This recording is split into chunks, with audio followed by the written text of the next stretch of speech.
2021 সালের আগে মমতা ব্যানার্জি বলেছিলেন বিজেপির হাত থেকে যদি বাঁচতে চাও বা তার দল বলেছিলেন যে তৃণমূলকে ভোট দাও।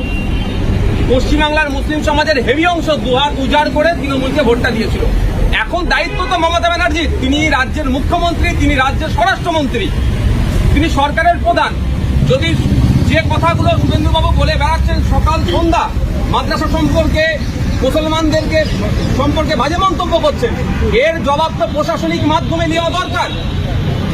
তা না করে আমার তো মনে হয় বকলমে মুসলমানদেরকে উস্কানোর চেষ্টা করা হচ্ছে যে শুভেন্দুবাবুকে তোমরা ধরো।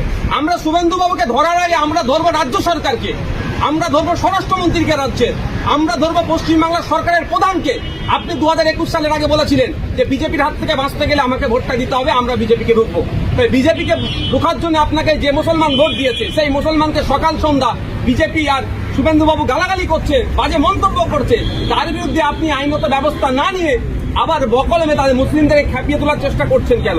আমার অনুরোধ মুসলিম সমাজের কাছে যে আপনারা প্রশ্ন তুলুন, প্রয়োজনে আপনারা নবান্নে যান, মুখ্যমন্ত্রীকে প্রশ্ন করুন, প্রয়োজনে আপনারা পুলিশ মন্ত্রীকে প্রশ্ন করুন যে এখনো শুভেন্দুবাবুর বিরুদ্ধে এফআইআর হচ্ছে না কেন, সুকান্ত মজুমদারদের বিরুদ্ধে এফআইআর হচ্ছে না কেন?